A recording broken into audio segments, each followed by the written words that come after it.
आमिर खान की लाल सिंह चड्ढा, अक्षय कुमार की पृथ्वीराज, बच्चन पांडे, राम सेतु से लेकर रणवीर सिंह की सर्कस, जयेश भाई जोरदार, रणबीर कपूर की समसेरा, आयुष्मान की अनेक, doctor G, an action hero जैसी बड़ी मूवीज 2022 में आई और फ्लॉप हो गई और इन्होंने बना दिया 2022 को बॉलीवुड की स्ट्रीक का सबसे बुरा ईयर।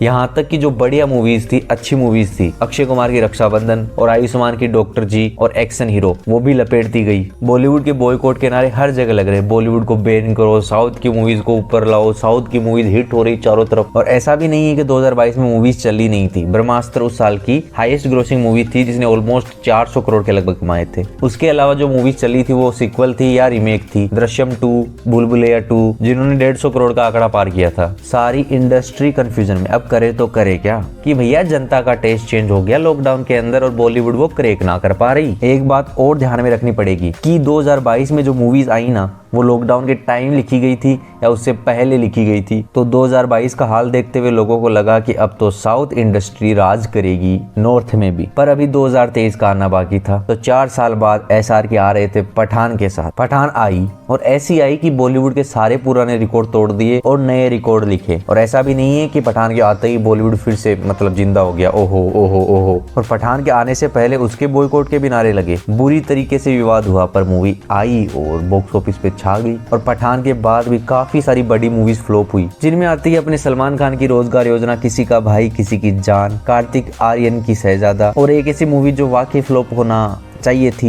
वो थी आदिपुरुष। वो हकदार थी भैया फ्लॉप होने की, और जितना क्रिटिसिज्म उसको मिला वो हर चीज डिजर्व करती थी। ट्रॉमा है भैया, आदिपुरुष ट्रॉमा है। वो इतिहास में लिखा जा चुका है कि ऐसी मूवी भी बनी थी। वहीं अक्षय कुमार और इमरान हाशमी की सेल्फी, जो कि देखा जाए तो एक अच्छी मूवी थी, मात्र 15 करोड़ के अंदर सिमट गई। 15 करोड़ के अंदर सिमट गई। नॉर्मली अक्षय कुमार के पहले दिन की कमाई होती है 15 करोड़ और मूवी ने टोटल लाइफ टाइम कमाई 15 करोड़ करी। अब ऐसा लगा कि जनता भैया महीने में एक मूवी देखना चाहती है, और वो भी ऐसी हो कि ग्रैंड स्केल पे हो, फेस्टिवल मूवी हो, मास मूवी हो। और मिडिल बजट की मूवीज वो ओनली ओटीटी के लिए है। और इसी दौरान कुछ मूवीज जैसे तू झूठी मैं मकार वो हिट रही। फिर आई विकी कौशल की मूवी जरा हटके जरा बच के, जो मिडिल बजट मूवी थी और सारा वही फ्लेवर उस मूवी में था जो नॉर्मली आयुष्मान खुराना की मूवी में होता है। असल में मूवी ओटीटी के लिए थी पर इसको थिएटर में रिलीज किया गया। मिडिल क्लास पे बेस्ड ये मूवी थिएटर में वर्क करी और मूवी बॉक्स ऑफिस पे हिट हो गई। फिर कार्तिक आर्यन की सत्य प्रेम की कथा, जो एक बहुत इंपॉर्टेंट सोशल मैसेज को कवर करती है, रिलीज हुई और उसको भी जनता ने पसंद किया। अब यहाँ पे फिर से लोग कंफ्यूजन में आ गए कि यहाँ पर तो फिर से मिडिल मूवीज वर्क करने लग गई। रोकी रानी की प्रेम कहानी, करण जौहर की मूवी, जिसको रिलीज होने से पहले लोगों ने क्रिटिसाइज किया, पर मूवी थिएटर में आई, लोगों ने पसंद किया और ओवरसीज में यानी विदेशों में मूवी ज्यादा चली, जो कि करण जौहर की मूवीज नॉर्मली करती है। अब बॉयकॉट सब धरा रह गया, जनता आ रही, हर महीने पिक्चर हिट हो रही।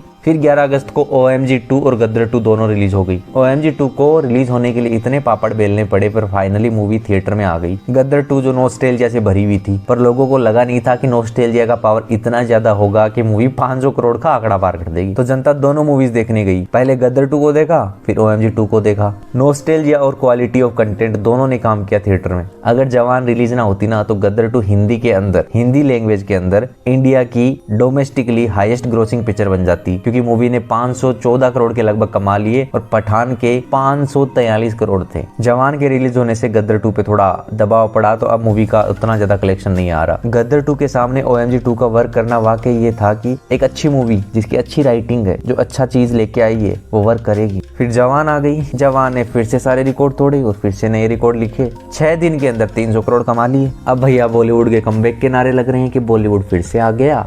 पर एक बात जिसने जोर पकड़ा था कि जनता अब क्वालिटी वाला सिनेमा ही देखेगी, वो कहीं ना कहीं दबके रह गई नॉस्टैल्जिया और मास मसाला के नीचे। गदर 2 के वर्क करने के चक्कर में इस नॉस्टैल्जिया की होड़ में बहुत सारी पिक्चर आ गई, चाहे वो वेलकम की पिक्चर हो, चाहे हेरा फेरी 3 हो, चाहे बॉर्डर 2 हो। भैया लाइन लग गई लाइन। वैसे हेरा फेरी 3 अभी लीगल इश्यूज में फंसी हुई है। अभी तो टाइगर 3 आ रही है, रणवीर कपूर की एनिमल आ रही है, SRK की राजकुमार हिरानी के साथ डुन की आ रही है। ये मूवीज बॉलीवुड के कमबैक को फुल पावर देगी और इन्हीं के बीच कहीं फुकरे 3 जैसी मूवी आएगी और चल जाएगी। पर मुझे लगता नहीं कि क्वालिटी ऑफ सिनेमा में कोई चेंज आया है। तुम्बाड़ आज भी आएगी तो आज भी नहीं चलेगी, तुम ये लिख के ले लो। बाय।